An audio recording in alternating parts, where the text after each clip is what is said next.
नमस्कार दोस्तों, राधे राधे, जय श्री कृष्ण। कौन सी स्त्री के भाग्य में पुत्र नहीं होता है। एक बार माता लक्ष्मी क्षीर सागर में भगवान विष्णु के पैर दबा रही थी, तो पैर दबाते हुए माता लक्ष्मी ने भगवान विष्णु से कहा, हे प्रभु, आज मेरे मन में 3 प्रश्न उठ रहे हैं। यदि इन 3 प्रश्नों के उत्तर देकर आप मुझे संतुष्ट करेंगे तो मेरे मन को बहुत शांति मिलेगी। तब भगवान विष्णु कहते हैं, हे देवी, तुम्हारे जो भी प्रश्न है तुम निसंकोच होकर पूछो, मैं तुम्हारी शंका का निवारण अवश्य करूँगा।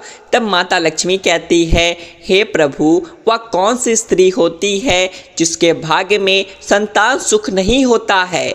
दूसरा प्रश्न है कि कौन सी स्त्री समय से पहले विधवा होती है। और मेरा तीसरा प्रश्न है कि कौन सा श्रृंगार करने से स्त्री को स्वर्ग में स्थान प्राप्त होता है। तब भगवान विष्णु कहते हैं, हे देवी, तुमने उचित ही प्रश्न किए हैं। तुम्हारे ये तीनों प्रश्न अत्यंत महत्वपूर्ण है। इन प्रश्नों का उत्तर संसार कल्याण के लिए है।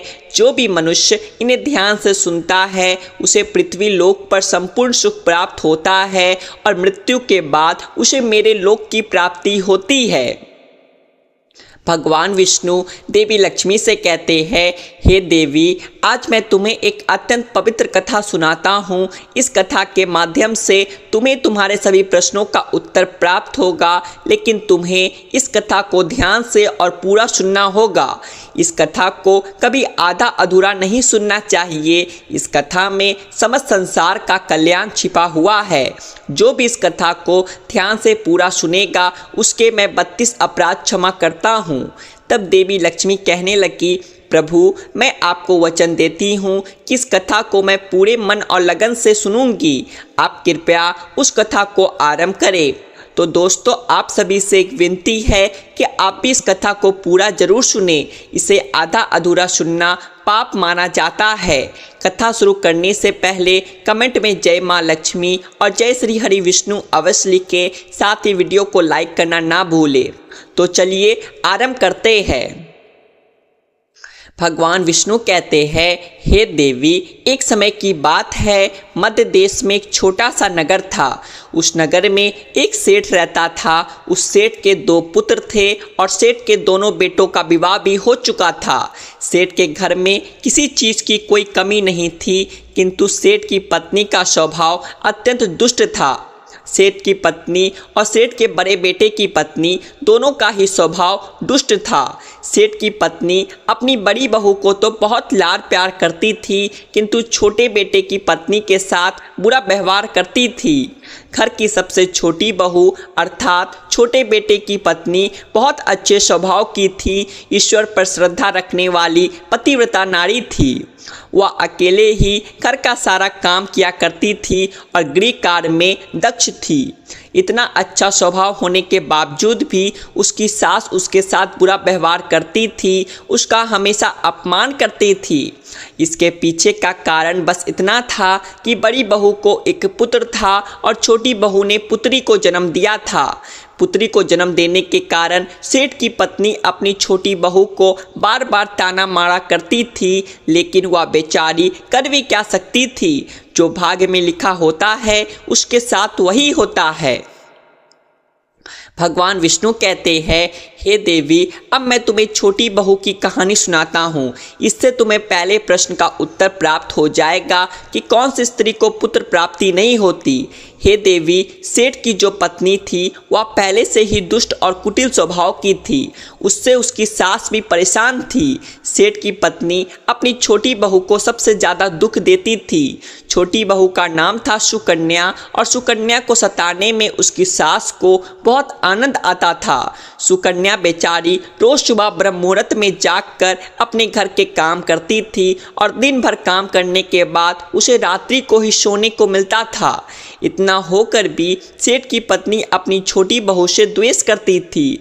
जब छोटी बहू झाड़ू लगाती तो उसकी सास आकर उसे ताना मारती थी कि तेरे हाथ में जान नहीं है क्या, तू जल्दी जल्दी झाड़ू लगा, मैं मंदिर जा रही हूँ, मेरे लौट कर आने से पहले तू भोजन बनाकर तैयार रखना और आते ही मैं उस भोजन को ग्रहण करूँगी। और सुन, अन्न का एक दाना भी बर्बाद ना हो पाए। बेचारी सुकन्या चुपचाप अपनी सास का अत्याचार सहन करती थी और उसकी सास की हर आज्ञा का बड़ी विनम्रता से पालन करती थी। फिर छोटी बहू खाना बनाते हुए सोचने लगी कि मैं घर का इतना काम करती हूँ लेकिन फिर भी मैं चैन की सांस नहीं ले पाती हूँ। मेरी सासू माँ किसी न किसी बात को लेकर मुझे ही ताना मारती रहती है। पता नहीं कब उनकी ताना देने की आदत जाएगी। सुकन्या इतना सोच ही रही थी कि तभी घर के दरवाजे पर खटखटाने की आवाज़ सुनाई दी। छोटी बहू ने सोचा अभी तो भोजन तैयार भी नहीं हुआ है, लगता है मेरी सासू माँ आज जल्दी लौट गई, अब वह फिर से ताना मारेगी। तब सुकन्या ने दरवाज़ा खोला तो उसने देखा कि द्वार पर एक सन्यासी खड़ा हुआ है। वह सन्यासी सुकन्या से कहने लगा, बेटा सदा सुहागिन रहो, तुम इस सन्यासी के लिए कुछ भोजन का दान करो। हे पुत्री, मुझे बड़ी भूख लगी है। तब सुकन्या ने सोचा अगर मैं सन्यासी का भोजन करा दूं और इतने में मेरी सास आ गई तो मेरी खैर नहीं। कुछ देर तक विचार करने के बाद सुकन्या ने सोचा यदि मैं सासू माँ के ताने के डर से इस सन्यासी को भोजन नहीं कराऊंगी तो मुझे महापाप लगेगा, मेरा सारा पुण्य नष्ट हो जाएगा। इतना सोचकर सुकन्या ने उस सन्यासी को घर के अंदर बुला लिया। अतिथि धर्म का पालन करते हुए सुकन्या उस सन्यासी को भोजन कराने लगी। उतने में ही उसकी सास घर पर आ पहुंची और सन्यासी को घर के अंदर भोजन करते हुए देखकर उसे बहुत गुस्सा आया।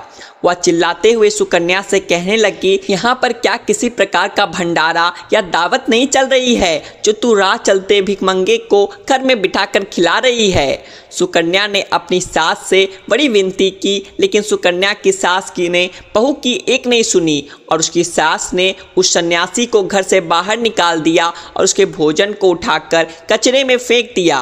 उसके बाद वह सास सुकन्या पर गुस्सा करने लगी, अरे दुष्ट औरत, मैंने तुझे कहा था कि अन्न का एक दाना भी बर्बाद नहीं होना चाहिए, लेकिन तूने क्या किया, उस भिखमंगे को इतना सारा भोजन दे दिया। सुकन्या डरते डोलते बोली, सासू माँ, मैंने सन्यासी को अपने हिस्से का भोजन दिया है, इसमें आखिर इतना गुस्सा होने की क्या बात है। द्वार पर आए अतिथियों को कभी खाली हाथ नहीं भेजते हैं, ऐसा शास्त्र कहते हैं। फिर सुकन्या की सास ने उसे बहुत डांटा। दोनों के बीच कई देर तक बहस हुई और सुकन्या के दुष्ट सास ने गुस्से में आकर सुकन्या को धक्के मारकर घर से बाहर निकाल दिया और घर का दरवाज़ा बंद कर दिया। सुकन्या देर तक घर के मुख्य द्वार के सामने खड़ी रही और बाहर से अपनी सास को आवाज़ देने लगी। सुकन्या की सास ने एक नहीं सुनी और उसे घर के अंदर आने नहीं दिया। फिर सुकन्या दुखी और उदास होकर अपने मायके के लिए निकल गई। मायके जाने के रास्ते में बहुत बड़ा जंगल पड़ता था। सुकन्या भूखी प्यासी रहकर उस जंगल के रास्ते पर से चलने लगी।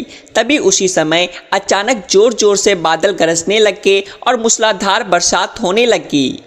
बारिश से बचने के लिए सुकन्या एक वृक्ष के नीचे जाकर खड़ी हो गई। वहाँ पर सुकन्या ने देखा कि पेड़ के नीचे में कोटर बना हुआ है। फिर वह बिना देरी किए जल्दी से उस कोटर में घुस गई। कोटर में जाने के बाद सुकन्या ने देखा कि अंदर कोई साधु महात्मा बैठे हैं।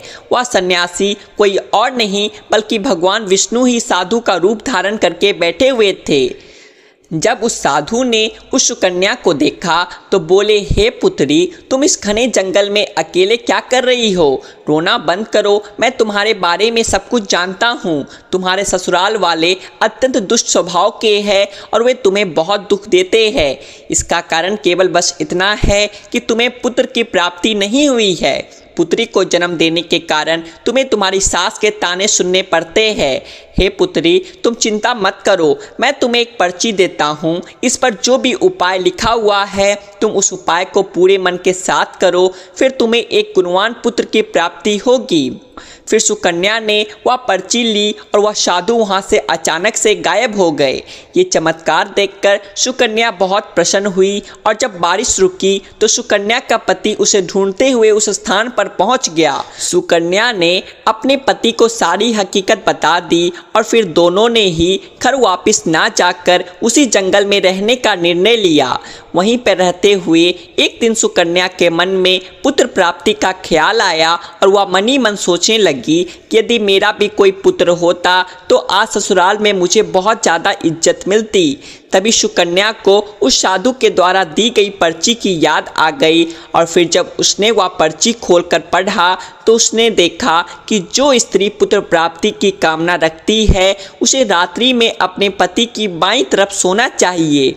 ऐसा करने से कुछ समय बाद में बाएं करवट लेटने से नाक का दाहिना स्वर और दाहिनी करवट लेने से नाक का बायां स्वर चालू हो जाता है। फिर जब पुत्र की इच्छा हो तो उस स्थिति में मिलन से पहले यह निश्चित कर लेना चाहिए कि पुरुष का दायां स्वर चलने लगे और स्त्री का बायां स्वर चलने लगे और उसी समय पर गर्भधान किया जाना चाहिए। ऐसा करने से निश्चित ही पुत्र की प्राप्ति होती है। इसके विपरीत नाक के स्वर चलने से पुत्री की प्राप्ति होती है। उस पर्ची में आगे लिखा हुआ था कि मासिक धर्म शुरू होने के बाद पहले 4 दिनों में पुरुष के साथ मिलन करने से पुरुष को रगड़ता प्राप्त हो जाता है और 5वीं रात्रि में मिलन करने से पुत्र की प्राप्ति होती है तथा 6ठी रात्रि में मिलन करने से पुत्र रत्न की प्राप्ति होती है। 7वीं रात्रि में मिलन करने से बंध्या पुत्री होती है। 8वीं रात्रि में मिलन करने से बलशाली पुत्र की प्राप्ति होती है। 9वीं रात्रि में मिलन करने से सुंदर कन्या की प्राप्ति होती है तथा 10वीं रात्रि में मिलन करने से विद्वान और अति श्रेष्ठ पुत्र की प्राप्ति होती है। 11वीं रात्रि में मिलन करने से सुंदर आचरण वाली कन्या प्राप्त होती है। 12वीं रात्रि में मिलन करने से गुणवान पुत्र होता है। 13वीं रात्रि में मिलन करने से लक्ष्मी स्वरूपा पुत्री होती है। 14वीं रात्रि में मिलन करने से गुणवान बुद्धिमान तथा बलवान पुत्र होता है।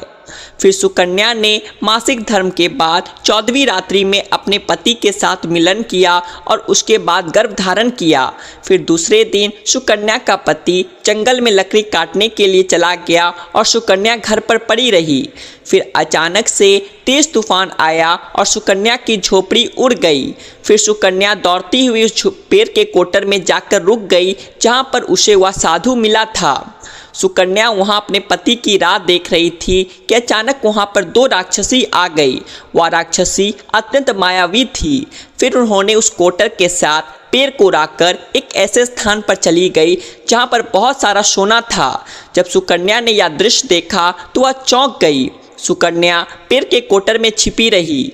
जब वह राक्षसी भोजन की तलाश में गई तो सुकन्या ने उस स्थान पर से बहुत सारा सोना उठा लिया और उसे कोटर में भर लिया। जब वह राक्षसी लौट आई तो फिर से पेड़ पर बैठकर वे उस पेड़ को उड़ाकर उसी जंगल में आ गई।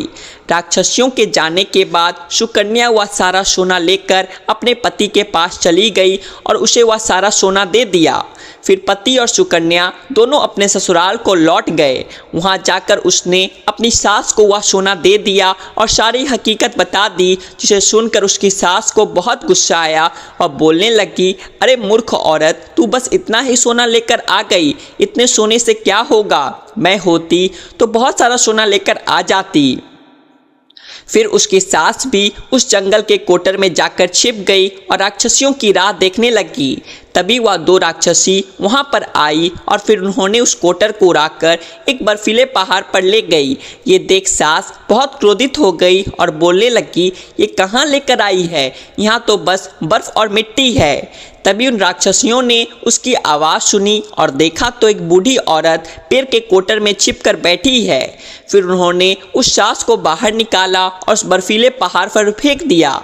जमीन पर गिरते ही उसकी मौत हो गई। इधर सुकन्या बड़े आनंद के साथ रह रही थी, लेकिन सुकन्या की सास कभी नहीं लौटी। तो सुकन्या ने जाकर उस कोटर में देखा तो वहाँ पर उसकी सास नहीं थी। उसे समझ में आ गया कि लालच के कारण उसकी सास की मृत्यु हो गई। भगवान विष्णु कहते हैं, हे लक्ष्मी, जिस स्त्री को पुत्र प्राप्ति की कामना है उसे मैंने सुकन्या की दी हुई पर्ची में बताए गए उपाय जरूर करने चाहिए। तुम्हारा दूसरा प्रश्न यह था कि किस कारण से स्त्री जल्दी विधवा होती है। तो जो स्त्री अत्यधिक लालच करती है वह स्त्री जल्दी विधवा होती है, और जो स्त्री चरित्र का गहना पहनती है उसे मृत्यु के पश्चात स्वर्ग की प्राप्ति होती है। एक स्त्री को अपने चरित्र का त्याग कभी नहीं करना चाहिए। तो दोस्तों इस प्रकार से भगवान विष्णु ने माता लक्ष्मी को यह कथा सुनाई थी। उम्मीद है आपको यह कथा पसंद आई होगी। वीडियो को लाइक जरूर करें और ऐसी ही और कथाओं को सुनने के लिए आपके अपने चैनल द आध्यात्मिक टेल्स को सब्सक्राइब भी कर ले। बोलिए माता लक्ष्मी श्री हरि विष्णु की जय।